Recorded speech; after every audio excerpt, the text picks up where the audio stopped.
Hello and welcome to this week's What Were They Thinking? Among the news items we have for you this week include examples of people deviating from what could be argued to be mainstream medicine practice to very irregular, unusual, and possibly dangerous means of sourcing their own medication. Yet another disease showing up for the first time in decades. Monkey Pox continues to grow. The discovery of a woolly mammoth's frozen remains from retreating permafrost. The timestamps for these and other news items can be found in the description box below. Let's start with what happens when you decide that mainstream medicine, which is evidence-based and relies on science, is no longer good enough for you because you know better after a few hours of Google searching and not 6 or more years of education at a university to get a medical degree. The example article begins with somebody going online and contacting another person who's been advised they can provide access to medication without a prescription. This individual appears to be charging a not insignificant amount for this medication, but despite that, they appear to still be quite interested. There is a very fine line in some respects between critical thinking and the Dunning-Kruger effect. You can have enough knowledge to think critically about something and decide against it. At the same time, you may think you have enough knowledge when in reality you don't and fall into the fallacy of second-guessing what is otherwise a best practice. COVID-19 has demonstrated this perhaps better than many other instances, although things like miracle mineral solution have certainly demonstrated that people will ignore reality. The different medications like hydroxychloroquine, use of zinc and so on have been far more prevalent and better documented during COVID-19. Ivermectin is perhaps one of the best examples of this. Admittedly, initial studies were promising. The problem is, they were initial studies. Over time, not only have those initial studies been found to be very improperly conducted, biased, or have other underlying issues that completely discredit them. Other research on larger scales, with more rigorous study designs, or better yet, with a longer term and more appropriate design to them, have found that they simply don't work for treating COVID-19. Despite this, ivermectin has been popular amongst, let's say, less well-educated or perhaps less trusting individuals who question the otherwise established research that shows the efficacy and safety of different medical options.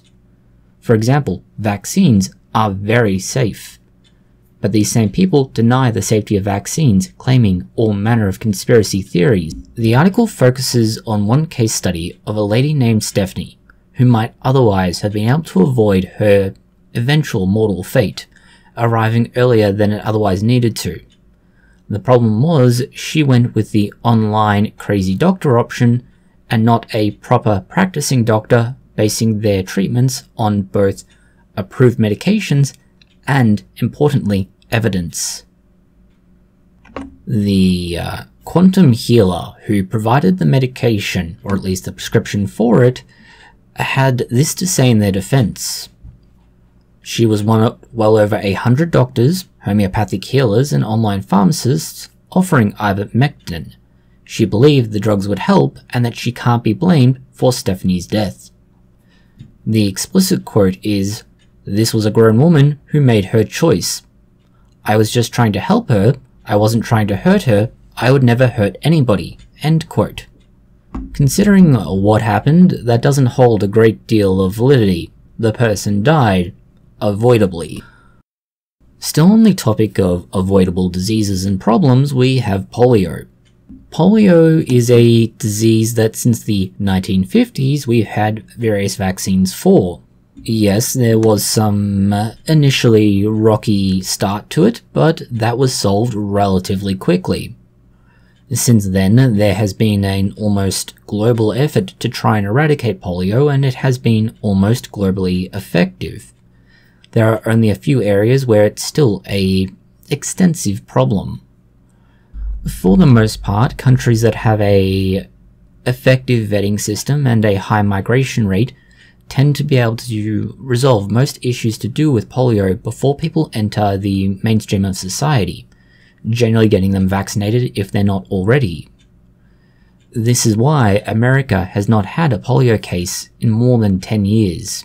The use of an oral vaccine was discontinued in the year 2000 because it was no longer necessary for everybody to be vaccinated. It had been eradicated at a national level for America. That is until this week, where a upstate New York person was diagnosed as having polio. The theory for how this particular case was not only caused, but how it may have spread, is the use of the oral polio vaccine, which does contain a version of the virus which has been made less harmful. As a result, the immune system can learn from it and be able to respond to the actual polio virus that can cause problems. It's thought that someone was given this oral polio vaccine and that somehow or other they were able to then carry it in a way that led to others being infected.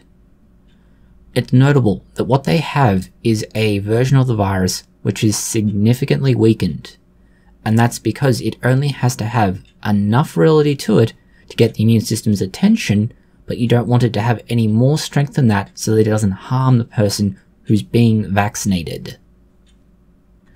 This is the same kind of viral detection that was found in London's sewer water. The last disease that's worth mentioning this week is the Monkey Pox outbreak. Sadly, this is not a prelude to a new Planet of the Apes movie, but it's still worth noting. The CDC has now detected over 1,000 cases in America. That's 1,000 cases based on this week, and they aren't doing any widespread testing for it. Compare that to something like COVID-19, where you have both PCR and rapid antigen testing.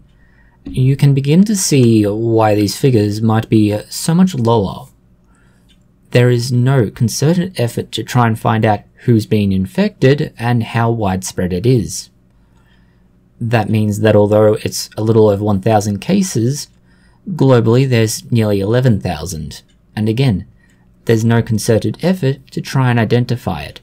This means that there's a strong belief that it could be significantly undercounting the number of instances. Old diseases, new diseases, and old diseases that are resurging should tell us a little bit something about history. That is, history inevitably repeats itself. It's something not just true of diseases, but of all things. And this is where an article from the Smithsonian is worth taking a look at. It is a 30,000-year-old baby woolly mammoth remains that have emerged from the permafrost in the Yukon.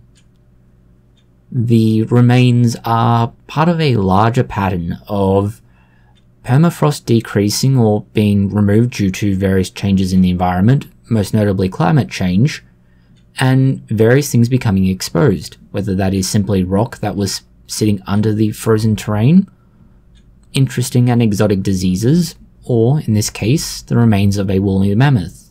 The most significant upside to this particular discovery is that it is the best preserved remains of a woolly mammoth that's been found in North America. That means it is arguably something that could be of great archaeological, anthropological, and possibly geological use. Going from animals to chemistry and the rearranging of atomic bonds. For the most part, the atomic bonds are where you share an electron between two atoms. For example, water needs 2 electrons to have a full shell on its outer edge.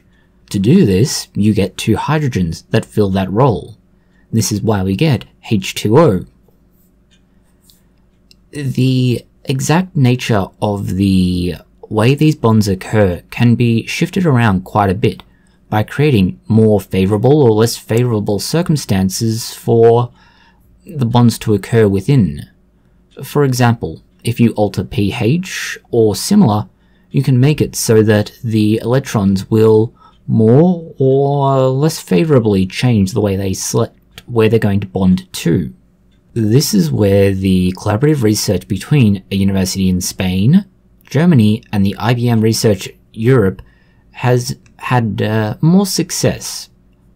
The methods we've mentioned all have unpredictability to them.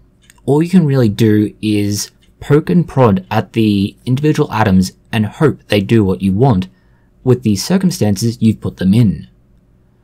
What these researchers have done instead is be able to get an even more specific nudge for the right atom in the right way by changing voltage. In a manner of speaking, this is exactly the problem that was encountered with the Urey-Miller experiments. How can you make sure that when you put all of the various necessary cocktail of chemicals in the right environment, you're going to get what you're after, which was the early building blocks of life? The reality is that the favourable circumstances that were necessary for early life were what gave rise to those, but it also gave rise to other unexpected very early precursors. And this is the same problem that faces just about all chemistry. When you put different atoms together and you mix them with more than just the very simple example of water, but up to 10, 12 or even more different atoms, you're going to find that they all come together in different ways, and you need to make it so that the exact outcome you want is the most favourable. And even then you're going to get results that aren't in line with what you want. The researchers' approach to this is not just able to create the products that they want, it's able to both push them to create those new things, but then revert them to back the way they were before that.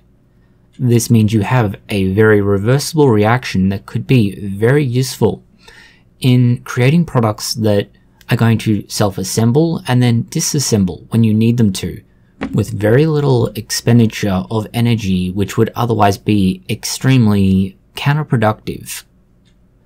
The last piece of news we have for you this week regards the, well, for the uninitiated, benefits of playing video games. For those who are less familiar with them, there are a range of skills that you must develop. Depending on what you play, it could be reaction times for a first-person shooter. It could be forward planning logistics for grand strategy. It could be patience if you play anything like Minecraft or RimWorld. It could be the self-control not to punch your monitor when you experience lag. There are all kinds of ways that playing video games can prove helpful. In moderation, of course. As with all things, it's too much of a good thing is bad for you. This is where a study finds that it can help in boosting cognitive skills associated with quick decision making.